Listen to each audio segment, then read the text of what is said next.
Hello दोस्तों। तो आपका स्वागत है मास्टर जी प्रोग्रामिंग वीडियो ट्यूटोरियल्स में। इस वीडियो में आपको समझा रहा हूँ बहुत ही इम्पोर्टेंट टॉपिक, जो कि आपको आगे बहुत ज़्यादा यूज़ आएगा जब आप मैथमेटिकल फंक्शंस को परफॉर्म करेंगे। जैसे कि आपको दो नंबर्स की पावर लेनी है, 5 की पावर 3, 4 की पावर 3, या कुछ और लेना है पावर्स के अलावा। जैसे कि आप चाहते हैं कि आप राउंड ऑफ कर लें नंबर को, आप एब्सोल्यूट वैल्यू चाहते हैं नंबर की, आप मैक्सिमम मिनिमम वैल्यू चाहते हैं दो नंबर्स के बीच में। तो ये सब आप बहुत आसानी से कर सकते हैं मैथ फंक्शन का यूज़ करके। जब हम जावा की बात करते हैं, जावा की नहीं बल्कि जब ऊप्स की बात करते हैं, तो फंक्शंस को मेथड कहते हैं। तो हम मेनली बात करेंगे मैथ मेथड्स की। तो ये मैथ मेथड्स किस तरीके से यूज़ करते हैं वो आपको बता रहा हूँ मैं, और किस तरीके से हम इसका यूज़ करेंगे सब बताऊंगा मैं आपको प्रोग्राम के थ्रू। डायरेक्टली आप एक स्टेटमेंट लिखिए, system dot out dot print L N, और उसके अंदर आप प्रिंट कराइए डायरेक्ट जो बफर रीडर स्टेटमेंट है, जो थ्रोज आया एक्सेप्शन, इम्पोर्ट जावा डॉट आया, ये सब इंक्लूड आप चाहें तो नहीं भी कर सकते हैं, कोई इंपॉर्टेंट यूज़ नहीं है इस प्रोग्राम के अंदर। मैथ एम कैपिटल होगा जिसका, ए बी एस जो होता है वो एब्सोल्यूट का शॉर्ट फॉर्म होता है, ए बी एस, जो कि एब्सोल्यूट वैल्यू देगा। A B S absolute value का मतलब ये होता है अगर नेगेटिव कोई भी वैल्यू डालेंगे तो सिर्फ उसका इंटीजर पार्ट लेगा, या इंटीजर पार्ट के लिए न्यूमेरिकल पार्ट लेगा। तो -5.6 का रन करते हैं, आप आउटपुट देख सकते हैं, इसका आएगा 5.6। और यहीं पर आप अगर एब्सोल्यूट की जगह आप यहाँ पर कर देते हैं सील। तो ये सील क्या होता है मैं आपको बता दूँ। सील होता है राउंडिंग ऑफ। पर सील जैसे कि आपको पता होगा कि ऊपर की बात करते हैं तो अपर राउंडिंग ऑफ होता है, rounding off at the upper part. जैसे कि 5.6 है तो उसका राउंडिंग ऑफ अपर पार्ट में होता है 6। अब आप अपने तरीके से देखें तो 5.6 का वैसे भी राउंड ऑफ 6 होता है, पर आप तब भी 5.4 भी डालेंगे तो भी आपका राउंड ऑफ 6 ही आएगा जब आप सील निकालें। 6 होता है अपर। अब माइनस की बात कर रहे हैं तो जब माइनस को आप रन करेंगे तो वो अपर पार्ट -5.6 का -5 होगा, इसलिए -5 आपके आउटपुट में आया है।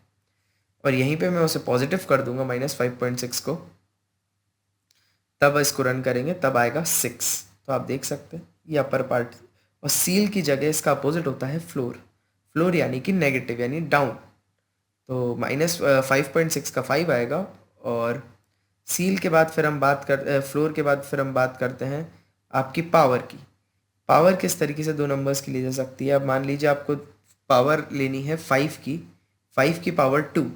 तो 5 की पावर 2 को आप किस तरीके से, इस तरीके से लिखेंगे, पहले न्यूमेरिक वैल्यू और जो भी जितनी भी पावर रखनी है आपको वो पावर रखेंगे। तो उसका आंसर 25 आ गया। अब पावर आप हटा दीजिए। अब मैं दिखाता हूँ आपको किस तरीके से मैक्सिमम वैल्यू निकालेंगे हम दो नंबर्स के बीच में। मैक्स डायरेक्ट फंक्शन होता है मैथ में। 4 और 6 में कौन सा मैक्सिमम वैल्यू, आप इसको रन करिए और आपका आंसर आपके सामने आ जाएगा। तो 6 आना चाहिए आपका आंसर। तो ये देखिए 6 आ चुका है आपका आंसर। वहीं आप इसको मिनिमम कर दीजिए, तो मिनिमम के लिए रन करेंगे तो 4 आ जाएगा। तो ये था छोटा सा प्रोग्राम जिसमें मैंने आपको बताया मैथ फंक्शंस के बारे में। अब मैं आपको एक बेसिक चीज़ बता दूं ये किस तरीके से काम कर रहा है। ये इस तरीके से काम कर रहा है कि जो मैथ है उसके अंदर कुछ प्री डिफाइंड या हम कह सकते हैं इनबिल्ड फंक्शन पहले से उस मैथ लाइब्रेरी के अंदर हैं। जब भी हम मैथ को कॉल करेंगे तो उसके अंदर जितने भी फंक्शंस होंगे उनको हम कॉल कर सकते हैं। तो एक मिन फंक्शन है उसके अंदर, एक मैक्स फंक्शन है उसके अंदर। अब मान लीजिए आपको दो नंबर्स की मिनिमम वैल्यू निकालनी है जो मैंने एफ पर आया था, तो वो एक प्रोग्राम है। तो अगर मैं मान लीजिए मैं उसको एक फंक्शन के अंदर लिख दूँ, मैं फंक्शन जब आपको पढ़ाऊँगा तब समझाऊँगा। मैं जो भी चीज़ मैंने मैटर लिखा वो मेन फंक्शन के अंदर लिखा, उस मैटर को मैं मिन फंक्शन के अंदर लिख दूँ और उसकी एक लाइब्रेरी क्रिएट कर दूँ, तो मैं क्या कर सकता हूँ, फिर उस मिन फंक्शन को उस लाइब्रेरी के थ्रू कॉल कर सकता हूँ। तो वही हो रहा है यहाँ पर। मैथ एक प्री डिफाइंड लाइब्रेरी होती है जावा के अंदर, जिसके थ्रू मैं उसके फंक्शंस को कॉल कर सकता हूँ। मैंने वही किया।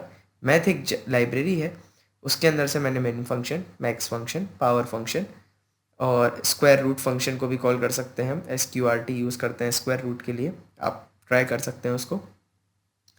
फिर बात करते हैं हम सील, फ्लोर, एब्सोल्यूट। तो ये सारे फंक्शंस मैं कॉल कर सकता हूँ। और भी कुछ होंगे जो मैं भूल रहा हूँ तो वो ज़्यादा उसकी बात नहीं है। आप मैथ फंक्शंस पढ़िए कहीं से, आपको जो भी मिलेगा वो इस तरीके से यूज़। तो थैंक यू, मिलते हैं नेक्स्ट ट्यूटोरियल में जिसमें आपको एक बहुत इंपॉर्टेंट टॉपिक समझाने वाला हूँ जो आपको थोड़ा इंटरेस्टिंग लगेगा क्योंकि वो एक गेमिंग चीज़ से रिलेटेड है, तो मैं आपको नेक्स्ट ट्यूटोरियल में समझाऊँगा।